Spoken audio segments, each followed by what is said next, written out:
할렐루야. 어제 그 안양천을 버스를 타고 갔다 오는데 벚꽃이 만개했더라고요. 우리도 알지 못하는 가운데 또 계절의 변화가 왔습니다. 우리 딸들이 시집 가기 전에는 1년에 꼭 한 번씩 행사가 있었어요.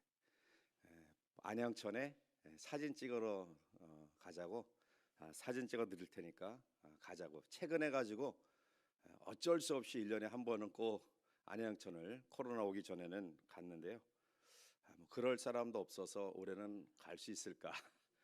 누가 사진 찍어준다고 하면 몰라도 아무튼간에 좀 마음의 여유를 가지고 한번 꽃을 통해서 또 계절의 변화 가운데 주시는 또 하나님의 솜씨를 찬양하는 그런 우리 모두가 되어야 될 줄 믿습니다. 세계 기독교 유래상 볼 수 없는 단기간에 놀라운 교회의 부흥의 역사가 한국 교회에서 일어났어요. 그런데 아이러니컬하게도 이 반면에 세계에서 가장 많은 이단을 가지고 있는 나라 또한 대한민국입니다. 한국 교회를 무너뜨리는 그런 이단들이 어떠한 이단들이 있을까요? 제가 어렸을 때는 아무것도 모르고 신앙촌의 이 캐러멜, 그게 아주 굉장히 맛있는 그러한 군것질이라서 그것 정도 먹을 수 있으면 그래도 좀 살만한 가정이다. 캐시미론 이불 이런 부분들이 어렸을 때는 그게 이단에서 만드는 박태선의 신앙촌에서 만드는 건 몰랐지만 하여튼 따뜻함과 맛있음을 주었던 것 같아요. 그 이후에 제가 고등학교 그리고 신학생 때에 또 한국 교회를 크게 위협했던 이단이 이 통일교 문선명입니다. 그래서 그때 정말 교회를 굉장히 많이 유혹하고 또 특히 목사님들을 유혹해서 뭐 공짜 해외여행 시켜주고 결국 나중에 그것이 통일교 후원으로 갔다 온 것임을 알고 덜미가 잡혀가지고 또 많은 어려움들을 겪었다라는 그런 이야기들. 그때 이 리틀 엔젤스 아이 천사들의 이 찬양은 사실은 알지 못하는 사람들에게는 굉장히 큰 감동을 주지만 그것 또한 통일교에서 운영하는 기간의 찬양단이었습니다. 자, 한때는 김기동의 귀신론, 또 시한부 종말론, 이장님 이러한 것들이 시대마다 한국 교회와 또 한국 사회를 어지럽혔는데요. 그런데 코로나 이전에 교회를 가장 많이 무너뜨린 이단이 두 가지가 있습니다. 하나는 피라밋이고요, 또 하나는 신천지입니다. 코로나 이전에 교회 개척교회 문을 가장 많이 닫게 하는 그러한 이단이 이 피라밋 판매 때문이라고 하는데요. 처음에는 이 피라밋 구조를 통해서 교회가 성도가 부흥하는 것 같은데 결국 이 체계가 무너짐으로 말미암아 교회도 따라서 무너지는 그런 경우들이 많이 있었죠. 또 하나는 바로 우리들이 잘 아는 신천지입니다. 그래서 처음에는 한두 사람을 또 미혹하는 그러한 가운데 있다가 나중에는 교회를 접수하는, 그래서 신천지 교인들을 파송해서 거기에서 어느 정도 교인들과 또 목사님의 신임을 받으면 자기가 전도해 왔다고 다른 신천지 교인들을 또 끌고 들어와서 거기서 불평을 일삼게 하고 또 목회자에 대해 부정적인 이야기들을 나누면서 그 꼴이 보기 싫어서 그 교회에 정상적인 믿음을 가진 성도들이 나가면 나중에 목회자를 몰아내고 그 교회를 차지하는, 그래서 이것을 교회를 접수한다라고 이야기했죠. 자, 물론 지금은 코로나 때문에 한국 교회에 많은 그런 개척 교회가 무너지고 있는데요. 조금씩 이 코로나가 이제 엔데믹 풍토병을 통해서 함께 갈 수밖에 없는 상황 가운데 이제 거리두기도 이제 완화되고 뭐 철폐되고 또 여러 가지 회복되는 가운데 지금 대학가에서 또다시 신천지가 또 많이 횡행한다라는 그런 이야기를 듣습니다. 자, 이단들이 횡행하는 요인들 가운데 하나는 정상적인 신앙의 방법으로 자기의 신앙을 세워가는 데에 부족하기 때문이라는 거죠. 뭔가 획기적인 것을 바라고 뭔가 다른 사람보다 더 나음을 주장하고 또 그것으로 인정받고자 하는 그런 마음을 가지기 때문이라는 거죠. 자, 교회 내에서도 남들이 자신을 좀 특별하게 대해주기를 원하는 마음을 가진 사람들이 많아지면 결국 그 사람으로 인해 교회는 힘이 되기보다는 짐이 됩니다. 그러나 작은 일에도 감사하고 환난 가운데도 희망을 가지고 또한 교회에 상처를 입어도 상처 어디든지 상처를 받을 수 있다, 이런 너그럽고 또 넓은 마음을 가진 그러한 성도들이 있는 그러한 교회라고 한다면 그 교회는 건강하게 세워질 수 있다는 것입니다. 오늘 본문에 보면 에베소 교회를 향한 사도 바울의 간절한 기도의 내용이 나오는데요, 팀 켈러 목사님은 기도는 고단한 씨름이지만 본질에 맞닿은 경이로운 길이다라고 지적했습니다. 기도는 결코 쉽고 편한 것 아니죠. 야복강가에서 이제 기도했던 야곱의 그러한 기도처럼 간절한 기도일수록 정말 씨름하는 그러한 기도인데요, 오늘 사도 바울은 에베소 교회의 성도들이 하늘과 땅에는 각 족속에게 이름을 주신 아버지께 무릎을 꿇고 빕니다. 그 간절한 기도의 염원은 성도들의 바람직한 신앙생활을 위한 것입니다. 이제 사도 바울이 에베소 교회를 품고 간절한 기도를 드렸던 것처럼 오늘 우리들도 이러한 간절한 기도 가운데 바람직한 성도의 신앙이 과연 어떠한 것인가를 같이 한번 묵상하며 함께 은혜를 나누고자 하는데요, 자, 먼저 오늘 16절 말씀을 함께 같이 읽어보시겠습니다. 그의 영광의 풍성함을 따라 그의 성령으로 말미암아 너희 속사람을 능력으로. 아멘. 자, 사도 바울은 에베소 교회 성도들이 속사람이 강건하게 되기를 간절히 기도하고 있습니다. 왜 에베소 교인들이 속사람이 강건하게 되기를 간절히 기도했을까요?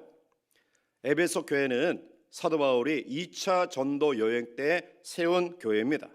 그리고 3차 전도 여행 때에 에베소의 사도행전 19장에 보면 두란노 서원을 세우고 말씀을 가르침으로 말미암아 놀라운 부흥이 에베소 교회에 일어납니다.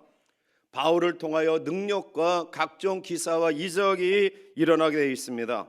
자, 그런데 그 결과 그 지역에서 마술을 행하던 그러한 사람들이 자기들의 능력이 한없이 초라해짐을 알고요, 바울이 행한 능력과 기적을 통해 그들 또한 변화받아 자기들의 평생 직업을 통해서 생계를 이어가던 마술책을 모아가지고 모든 사람 앞에서 불사르는 그런 일이 일어나게 됩니다.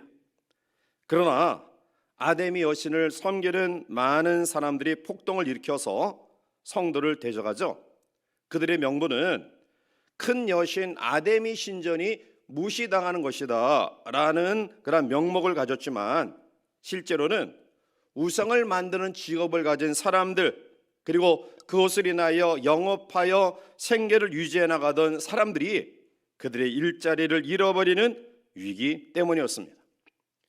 단지 먹고 사는 생업을 지키기 위해서 영원한 생명의 구원을 얻는 바울이 전한 복음을 외면하고 배척하는 어리석고 안타까운 모습을 우리가 보게 되죠.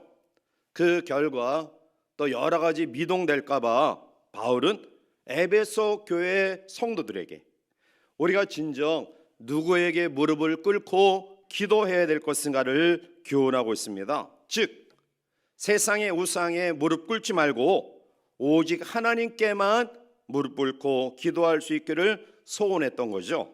그리고 그 에베소 교회 성도들의 건강한 신앙생활을 위해서 몇 가지 기도하며 당부하고 있는 내용이 오늘 본문에 나타나고 있는 말씀입니다. 이제 이 말씀을 묵상하면서 마지막 때를 살아가는 우리 모두가 바람직한 신앙생활은 어떠한 것인가 우리가 다시 한번 깨닫고 또 결단하는 은혜의 시간이 되기를 주님의 이름으로 축복합니다. 제일 첫 번째로는 성령으로 충만한 신앙입니다. 자, 16절을 다시 한번 읽겠습니다. 그의 영광의 풍성함을 따라 그의 성령으로 말미암아 너희 속사람을 능력으로 강건하게 하시오며. 아멘.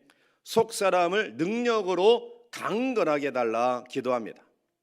우리의 육신은, 즉 우리의 겉사람은 얼마든지 우리의 노력으로, 우리의 가진 것을 투자함으로 강건하게 할 수 있습니다. 좋은 보약을 지어 먹는다든지, 따르면 주기적으로 운동을 게을리하지 않는다든지, 또 여러 가지 좋은 음식을 통해서 우리의 겉사람, 즉 우리의 육신을 건강하게 할 수 있지만, 그러나 우리의 속사람은 그러한 것으로 강건해질 수 없는 것입니다. 우리의 속사람은 바로 오늘 16절에 나타나고 있듯이 그의 성령으로 말미암아, 성령으로 우리의 속사람이 강건해짐을 믿으시기 바랍니다. 그런데 사탄은 속사람이 강건해지는 것을 싫어해. 바울이 이야기했듯이 우리의 육신은 날마다 후패해요. 즉 시간의 흘러감 속에서 낡고 쇠약해지고 연약해지죠. 자, 그런데 사탄은 우리의 겉사람의 이 후패되어지는 과정 속에 우리의 의욕도 꺾어버리고요, 우리의 마음의 희망도 접어버리게 하고요, 모든 시선을 부정적으로 바라보게 해요. 고집과 아집으로 충만케 만들고요, 습관의 노예, 욕심의 노예가 되게 만들고요, 양심의 감각을 상실해서 화에 맞은 사람처럼 만들어버리기를 원합니다.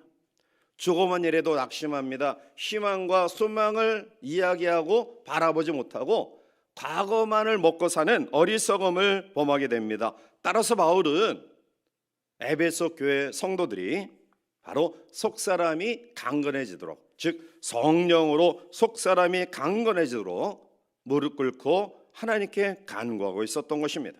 데살로니가전서 5장 23절에 평강의 하나님이 친히 너희를 온전히 거룩하게 하시고 또 너희의 온 영과 혼과 몸이 우리 주 예수 그리스도께서 강림하실 때에 흠없게 보존되기를 원하노라 말씀하고 있습니다. 사람은 세 가지 요소로 구성되어 있죠.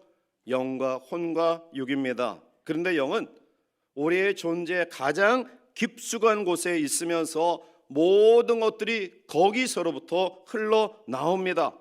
영이 우리의 마음, 우리의 정신, 그리고 우리의 육을 지배하고 다스립니다. 따라서 영이 건강하면 우리의 혼, 정신, 마음도 건강하고요, 성령으로 충만한 은혜를 경험하면 우리의 육도 강건해지는 은혜를 힘입게 됩니다. 사도 요한은 요한 3서 1장 2절에 이 말씀을 우리에게 이렇게 소개하고 있잖아요. 사랑하는 자여, 내 영혼이 잘된 같이 내가 범사에 잘되고 강건하기를 내가 간구하노라. 우리가 하나님 앞에 순서가 바로 돼야 돼요. 순서가. 우리의 모든 것의 근원인 이 영이 하나님 앞에 바로 세워지지 아니하고, 즉 바로 건강하게 세워지지 아니하고 그 위에 우리의 혼적인 부분, 우리의 육적인 부분을 세운다 할지라도 그것은 시간의 흐름 속에 겉사람의 후피와 더불어 낡아질 수밖에 없는 것입니다. 그러나 우리의 모든 것의 근원이 되는 영이 하나님 앞에 강건한 모습을 가질 때 우리의 겉사람이 후패해진다 할지라도 날마다 우리의 속사람은 새로워지는, 하나님 나라에 대한 소망이 더욱더 충만해지고 그로 말미암아 우리에게 주어지는 소망이 가득한 삶을 살아가게 되는 것입니다. 따라서 오늘 바울이 에베소 교회 성도를 위하여 간절하게 기도했던 것처럼 오늘 사랑하는 교회원 모든 성도들 삶 속에 우리의 속사람이 성령으로 강건함을 힘입는 귀한 은혜가 우리 가운데 넘쳐나기를 주님의 이름으로 축복합니다. 두 번째로 바울이 에베소 교회를 향하여 간절히 염원했던 성도가 가진 건강한 신앙은 임마누엘 신앙입니다. 자, 우리 17절 넘어가서 함께 보겠습니다. 믿음으로 말미암아 그리스도께서 너희 마음에 계시게 하시었고 뿌리가 박히고 터가 굳어져서. 아멘. 여기서 계신다라는 드웰이라는 이 헬라어는 카토이케사이라는 말인데요, 이 계신다라는 말은 두 가지 단어의 합성어예요. 카타라는 말은 밑에라는 말이고요. OEK라는 말은 산다라는 뜻이에요. 그러니까 계신다라는 말은 밑에서 산다라는 뜻인데요. 이 말은 살기는 사는데 아무 데서 사는 것이 아니라 지붕이 있는 집 밑에서 산다. 그것은 고정된 집을 의미하고 있는 겁니다. 조금만 살다가 바람 불면 무너지고 또 떠나는 텐트 같은 그런 집이 아니라는 거예요. 이것은 임시적인 것이 아니라 영구적인 것이다 라는 사실을 이야기하고 있어요. 계시게 하시옵고 그리스도라는 지붕, 고정적이고 영구한 집 밑에 임시적으로 바람이 불고 또 세찬 풍랑이 일어날 때 무너지는 그러한 곳이 아니라는 거예요. 바로 그리스도가 지붕이 되어 주셔서 모든 환난, 모든 풍파를 가로막고 있는 것이다라는 거예요. 또 이 말은 우리 마음의 동거함을 이야기하고 있습니다. 즉 신앙생활이란 내 마음속에 예수님이 계신 상태를 말합니다. 잠시 어쩌다가 머물다가 떠나는 그러한 분이 아니라 늘 내 마음에 생존하시는 상태를 의미하죠. 그래서 이 말씀을 예수의 내주하심이라고 표현하고 있는 거예요. 예수의 내주하심. 예수께서 내 마음에 거하실 때 우리는 그 믿음으로 고난을 물리쳐 나갈 수 있음을 믿습니다. 믿는 자에게 능치 못한 일이 없다라고 고백하고 있습니다. 따라서 이 믿음으로 세상을 이기고 하나님을 기쁘시게 해드리는 놀라운 능력 가운데 거할 수 있는 것입니다. 그래서 바울은 에베소 교회 성도들이 그리스도를 지붕 삼아 그 안에 함께 사는 내주하시는 그런 믿음을 소망했던 것입니다. 요한복음 15장 5절에 나는 포도나무요 너희는 가지라 그가 내 안에 내가 그 안에 거하면 사람이 열매를 많이 맺나니 나를 떠나서는 너희가 아무것도 할 수 없음이라. 아멘. 내 안에 거하시는 예수님은 손님이 아니에요. 혹시 물을 떠난 고기를 살 수 있고요 기름 없는 자동차가 운행할 수 있을지 모르지만 하나님을 떠난 성도는 한순간도 살아갈 수 없음을 우리는 기억해야 합니다. 그러면 예수님이 나와 함께 하시는 임마누엘의 믿음은 어떻게 생기는가? 그것은 말씀을 통해 생기는 거죠. 로마서 10장 17절에 그러므로 믿음은 들음에서 나며 들음은 그리스도의 말씀으로 말미암았느니라 말씀하고 있습니다. 말씀이 은혜롭게 들리면 현재 신앙이 건강한 거예요. 물론 말씀을 준비하는 사역자가 정말 잘 준비해야 되지만 그러나 잘 준비된 이 말씀을 더 중요한 것은 사모하는 마음으로 듣는 그러한 태도가 우리에게 중요하다라는 거예요. 예전에 그 모래시계라는 게 있었어요. 모래시계. 아마 저와 동년배인 분들은 모래시계가 시작되는 시간 그게 다 그 모래시계를 보려고 태그를 맞춰서요. 또 우리 성도들 가운데 뭐 바쁘게 밖에서 뭐 교제하고 하다가 지금 KBS 연속화 갈 시간이야. 그리고 불이 나게 또 집에 가는 그런 분들이 계시. 자기가 좋아하는 드라마를 보기 위해서 그 드라마를 보기 위해서 모든 그런 것들을 다 팽개치고 집으로 기거할 정도로 우리는 하나님의 말씀을 그 이상으로 사모해야 할 줄 믿습니다. 왜냐하면 말씀을 사모하는 자에게 주님이 거주하시고요 주님이 거주하는 사람이 이 세상을 믿음으로 승리롭게 살아갈 수 있기 때문입니다. 따라서 우리의 영혼신을 힘들게 하고 또 여러 가지 어렵게 하는 상황 가운데서도 말씀에 사모하는 믿음을 통하여 예수 그리스도가 내 속에 계시는 임마누엘의 믿음으로 이 모든 것들을 극복해 나가는 하나님의 사람들 되시기를 주님의 이름으로 축복합니다. 세 번째로 사도 바울의 에베소 교회를 향하여 간절히 소망했던 건강한 신앙생활은 사랑을 실천하는 신앙입니다. 자, 우리 17절부터 19절까지 좀 길지만 함께 같이 한번 읽어보시겠습니다. 믿음으로 말미암아 그리스도께서 너희 마음에 계시게 하시었고 너희가 사랑 가운데서 뿌리가 박히고 터가 굳어져서 능히 모든 성도와 함께 지식에 넘치는 그리스도의 사랑을 알고 그 너비와 길이와 높이와 깊이가 어떠함을 깨달아 하나님의 모든 충만하신 것으로 너에게 충만하게. 아멘. 사도 바울은 에베소 교회 성도들이 넘치는 사랑으로 가득하기를 원했는데요.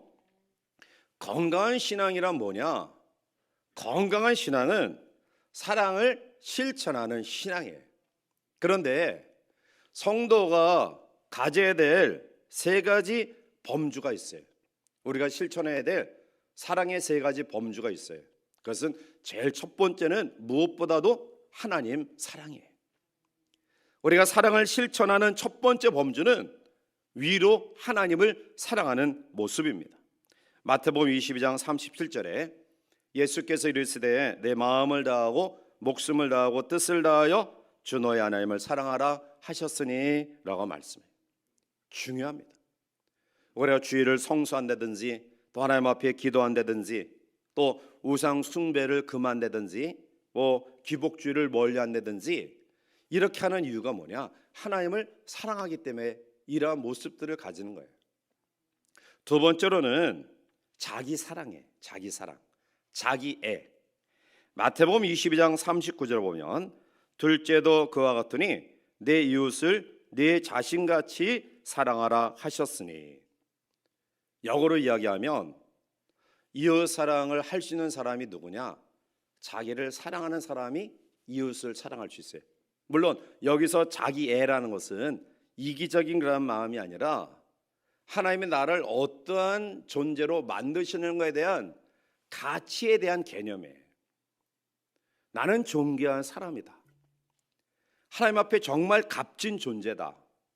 자기의 이기적인 마음이 아닌 자기 중심적인 그런 마음이 아닌 하나님께서 나를 세우신 나의 가치를 인정하는 사람, 그 사람이 다른 사람을 사랑할 수 있어요. 나는 쓸모없는 인간이야. 나는 아무런 유익이 되지 못해. 이런 사람이 어떻게 사회를 사랑하고 주변의 사람들을 사랑할 수 있어요? 그러니까 웨슬리가 믿음의 훌륭한 사람으로 세워졌던 배경에는 그의 어머니 수잔나의 기도가 있었다라는 거 아닙니까? 수잔나 여사는 18명의 아이들을 믿음으로 잘 양육하는데 그 가운데 하나의 방법이 뭐냐? 매일 밤 아이들 이 머리맡에서 하나씩 질문을 했다고요. 너는 누구라고 생각하느냐? 너는 너 자신을 누구라고 생각하느냐? 그러면 아이들이 이구동성으로 하나씩 나는 하나님이 창조하신 걸작품입니다. 이러한 물음을 묻고 답하고 기도하고. 그래서 존 웨슬리 형제를 비롯해서 참 훌륭한 사람으로 세웠어요. 오늘 특별히 여러분들은 이제 그런 아이들이 없으니까 이제 손녀 손주 보는 사람들은 꼭 기억하세요. 아이들 머리맡에서 축복기도 하시고요. 그리고 혹시 아이들 머리가 자라서 내 뜻대로 되어지지 아니하는 그러한 자녀들이 있다 할지라도 걔네들이 와서 잠잘 때 문 밖에서라도 축복기도 하시고. 축복기도. 하나님께서 사랑하시는 아들, 손주, 손녀 누구를 위해서 기도합니다. 하나님이 창조하신 하나님의 작품입니다.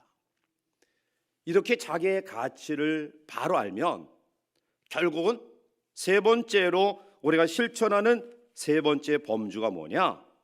이웃사랑이에요. 마태복음 22장 39절에 둘째도 그와 같으니 내 이웃을 내 자신같이 사랑하라 하셨다. 따라서 성도는 이웃을 자기 자신같이 사랑하라. 무엇을 이야기하죠? 내가 하나님 앞에 가치 있는 존재다. 정말 하나님이 나를 위해서 목숨을 예수 그리스도를 내어 주시기까지 나를 사랑하신 존재다. 이러한 가치 인정을 우리 이웃을 통해서도 발견하고 이러한 마음을 가지라는 거예요. 그래서 제가 여러분들에게 하는 그런 말씀 가운데 하나가, 하나님이 포기하지 않은 영혼 내가 포기해서 안 된다라는 거예요. 우리는 하다 노력하다 안 되면 그냥 포기해. 안 돼. 저 사람은 안 돼. 저 사람은 구제불능이야. 근데 하나님이 그 영혼을 포기하지 않았다라는 거예요. 정말 제가 볼 때도 오랫동안 자녀를 위해 기도하시던 그런 어머니들의 기도가 응답되지 않아서 참 목회자인 저도 답답할 정도로 안타까운 마음 가질 때가 있어요. 그러나 하나님은 그때도 그 자녀를 포기하지 않고 계신다. 이 사실을 우리가 알아야 돼요. 내가 존귀한 존재다, 하나님 앞에 가치 있는 그러한 사람이다 한다면 내 옆에 있는 지체도 하나님이 자기 아들을 주시기까지 사랑하신 영혼이에요. 예수 그리스도가 자기의 생명을 주고서 그 사람을 사랑한 영혼이에요. 내가 뭐라고 하나님이 포기하지 않은 영혼을 포기하고 하나님이 여전히 기대하고 계신 그러한 지체들을 속단하고 내 계획과 뜻대로 되어지지 않는다고 우리의 자녀들에 대해서 너무 쉽게 포기하는 지극히 불신앙적인 모습이 우리 가운데 있어서는 안 된다라는 거예요. 사도 바울은 세 가지 범죄에서 실천을 말씀하고 있어요. 하나님 사랑, 자기 사랑, 이웃 사랑. 자, 그런데 우리가 이러한 사랑을 행하지 못하는 그런 이유는 공로의식을 가지고 있기 때문에 그래요. 공로의식. 다시 말하면 내가 이렇게 했다, 그래서 결과가 나에게 와야 된다. 그것은 착각이라는 거예요. 여러분, 자녀를 위해서 자기의 목숨까지 내어주신 부모가 죽도록 헌신해도 공로의식이 없는 이유는 뭐냐?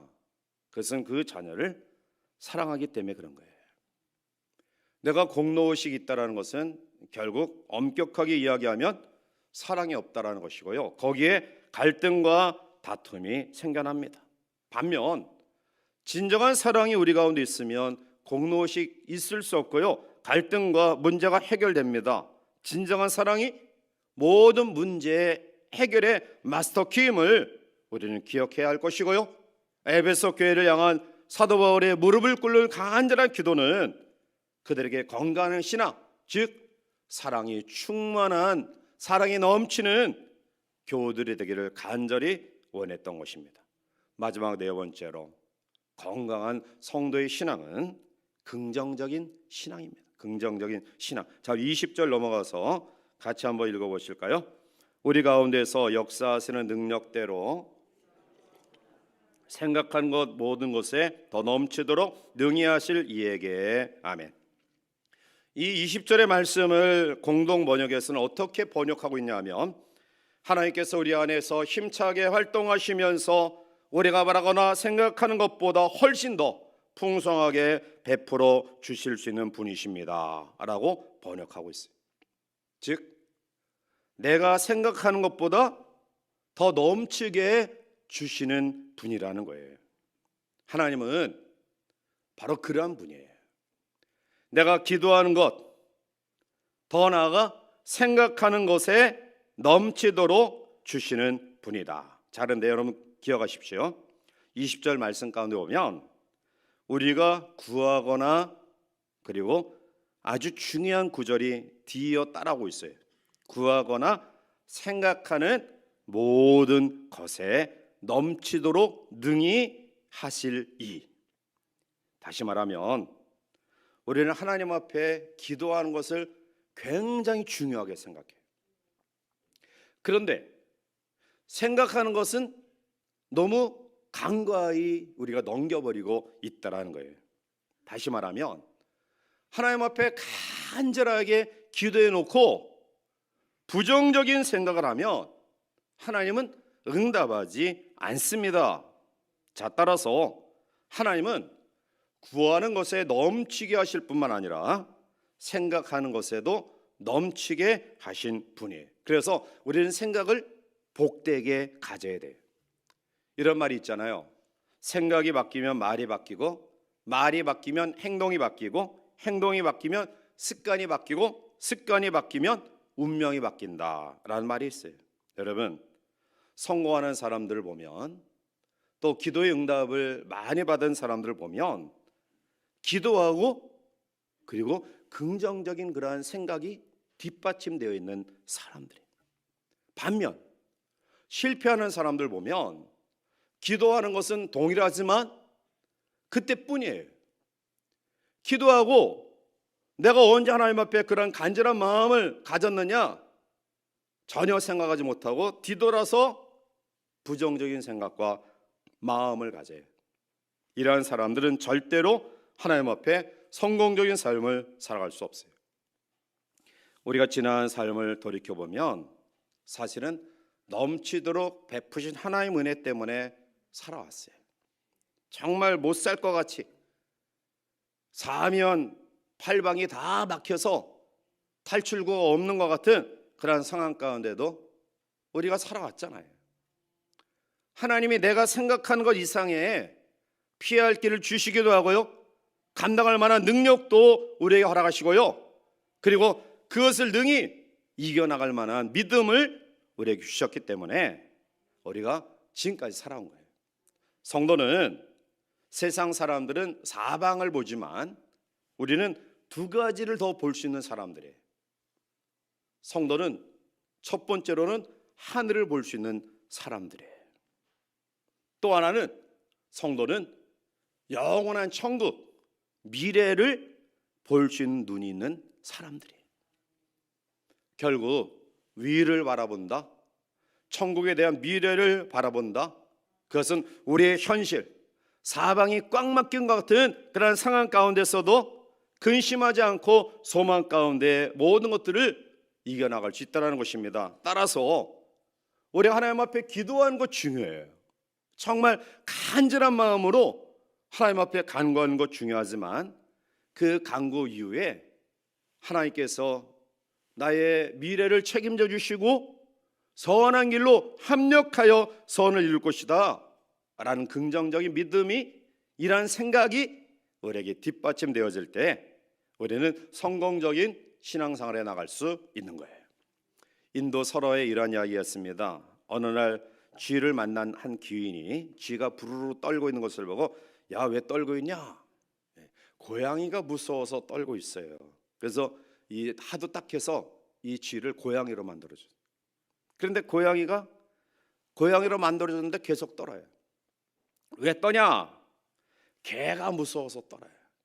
그래서 불쌍히 여기는 마음을 가지고 개로 만들었어요. 그런데 여전히 떨어요.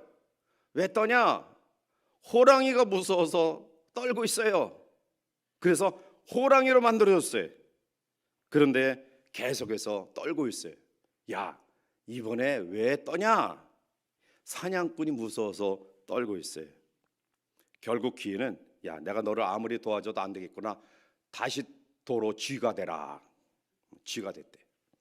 여러분, 하나님이 채워주시는데, 하나님이 여기까지 우리를 인도하셨는데 왜 근심과 염려에 빠져 있는 겁니까? 그러면 있는 것도 사라집니다. 여러분, 가만 보면 걱정하는 사람은 날마다 걱정해. 있는데도 걱정해. 그런데 평안한 사람은 위기를 만나도 평안해. 왜냐하면 하나님이 합력하여 선을 이루시는 긍정적인 신앙의 믿음이 그에게 있기 때문입니다. 따라서 긍정적인 믿음은 어떠한 상황도 극복할 수 있는, 그래서 정말 몸된 교회의 건강한 신앙인으로 세워질 수 있는 겁니다. 이제 말씀을 마칩니다. 우리의 삶에 위기는 누구에나 있어요. 위기 없는 사람, 재난 당하지 않는 사람 없습니다. 우리의 신앙도 사실은 어쩌면 재난과 이 고난을 통해 조금씩 하나님 앞에 성장해 나가는 거죠. 따라서 이런 것들을 어떻게 극복해 나가느냐가 중요합니다. 사도 바울은 여러 가지 또 자기들이 섬기는 우상을 통해서 벌어먹고 살기가 어렵다라고 폭동을 일으킨 그 지역 속에 있는 에베소 교인들에게 우리가 진정 무릎 꿇을 수 있는 분은 창조주 하나님이시다. 그 하나님께 무릎을 꿇어서 네 가지 아름다운 믿음으로 무장하라. 성령 충만한 사람 되라. 예수 그리스도가 우리 가운데 계심에 임마누엘 신앙으로 무장해야 된다. 위로 아래로 그리고 자기에 관한 사랑을 실천하는 사랑의 모습을 가져야 된다. 그리고 더 나아가 무릎 꿇고 기도하는 이 기도에 하나님이 응답하신다라는 긍정적인 생각을 가져라. 오늘 어렵고 힘든 이 마지막 때를 살아가는 우리 모든 교우들 마음속에도 바울이 그토록 간절히 염원했던 이 네 가지 신앙을 다시 한번 가지는 우리 모두가 되어서 우리 또한 건강하게 세파에 휘둘리지 말고 소망 가운데 승리하는 복된 성도들 되시기를 주님의 이름으로 간절히 축원해 드립니다. 기도하시겠습니다. 사랑이 많으신 하나님 감사합니다.